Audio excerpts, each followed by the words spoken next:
don't just take measurement for just maybe the person said I want to make a short gown, you take measurement of a short gown. The person comes tomorrow and say I want to make a longer, you take measurement of a longer. No, that is not how to do it, dear beginners.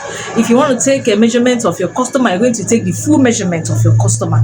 Write the person's name, write the contact down there, so that at the end, don't just write a name, write a name with a surname, because you might have 3 precious or 4 precious as a customer and you end up confusing yourself. So all you need to do is, when you're taking a measurement of your customer as a beginner, you will take a full measurement, the top, the blouse, the madam blouse, trouser, long gown, short gown, short knicker, okay, so that it will be very easy for you not to be repeating, except the customer added weight, so you have to do some adjustments, okay. So when you're taking, you write the person's name and a full name, not just the name, because you might have somebody like that bear the same name, okay. Then you write the person's contact, very important. Contact can also help you to identify the person's name. Thank you. So this morning, afternoon, or even, I don't know when you're watching or here, I'm doing this in the morning, okay. So I'm going to be teaching you how to measure a full let me take a short gown for today. Next video will be long gown, the next one will be trouser, and the next one will be madam top. Madam top and ordinary blouse, they are different. They have madam blouses, they are different measurement from normal tops or blouses, okay. So listen, please subscribe to our YouTube channel. I have a book also. Very soon I'll be launching my book on YouTube, so I would like you to patronize me and also subscribe to my channel for more videos. Thank you very much, and God bless you always. So we are starting. So when you're taking a measurement, this let's just say we're using a dummy, okay. So we're going and taking from shoulder to shoulder. So you make sure your tape comes up on the person's neck a bit. So you take shoulder to shoulder, the both shoulder, look at the next shoulder here. So there is a bone at the head or the shoulder of the human being. There is a bone there. There is a bone here. There is a bone here. Our shoulder starts from this bone here to the next bone, and you make sure you take it across. This bone right here, pass it through this place and keep it at the next bone. That is the shoulder. Okay, that is the shoulder. So whatever you get from this shoulder, you're dividing it into 2, not into 4. So you add your cutting allowance, okay, sewing allowance. Then after that, we'll be taking the bust circumference. When you're measuring a person round, it's called circumference. That is round the body. We have length and we have circumference, okay.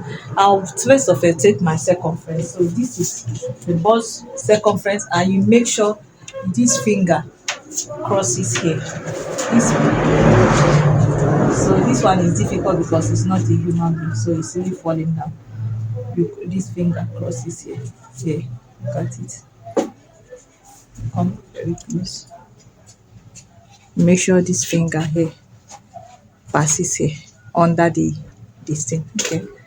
So that one is the bust circumference. Under bust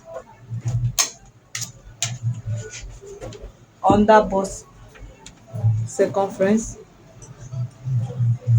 waist, also can call fitting, waist circumference, hip circumference, hip circumference, okay. Then we'll now go to the length. Have shoulder to nipple point, shoulder to nipple point. Let me bring it closer.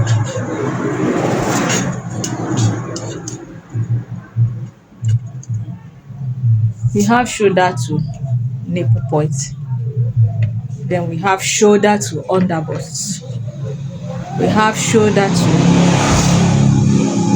waist. Okay. Then we also have a shoulder to hip. Shoulder to hip. Then we have shoulder to full length.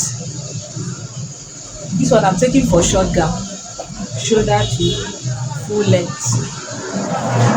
You see, look at, as I'm taking this measurement, I did not put my tape this side nor this side.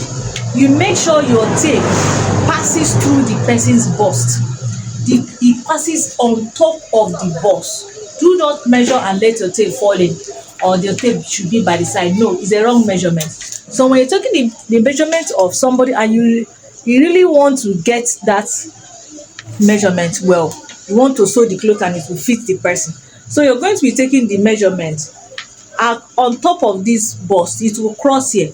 It's not going to be here or here. No, if it passes here, you're getting it wrong.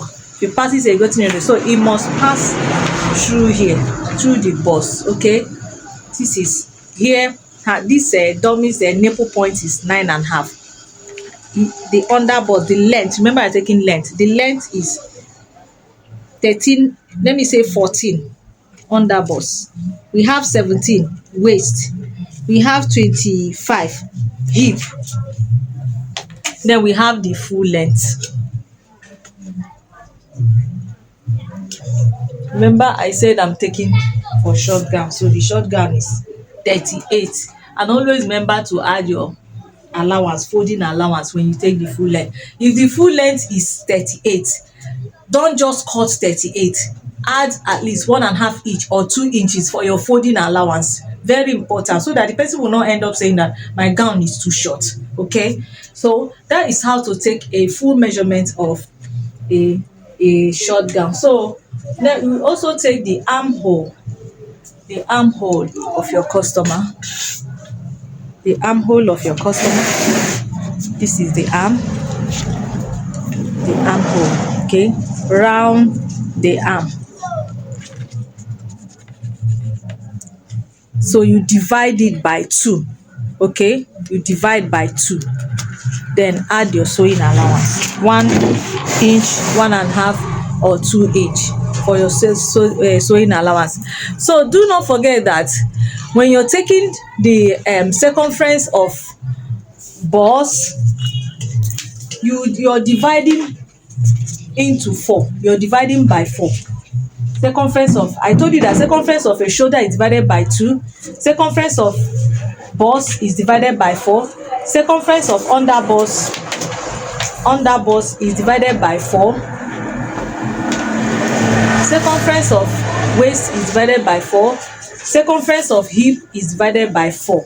Okay, so if you're making a pencil mat gown, when you're cutting the downside, that is the hemming side, you minus 2 inches from the hip to get the downside. Okay, very important. It's not difficult.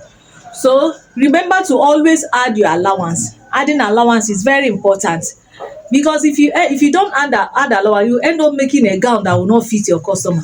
So it's better a gown is even big for you to amend than a gown being smaller and that does not have allowance to increase. Okay, it will make you you will end up, some customers are very harsh. They might even fight you. They may ask you to pay for their materials and also pay for the money they gave you for sewing. So they might ask for a refund. So all you need to do not forget to add allowance, sewing allowance, very important. 1 inch, 1.5 inch, 2 inches. Okay, don't forget to add, very important, so that you not end up having issue with your customer and chasing your customers away. Thank you very much. The next video will be how to measure a pant, that is a trouser. How to take a measurement for a trouser for female trousers. And the upper one, we are going to be taking it step by step. We're also going to drop on how to make a shirt, how to take a madam blouse measurement and the rest. Thank you very much. Subscribe to my YouTube channel and God will bless you. Amen.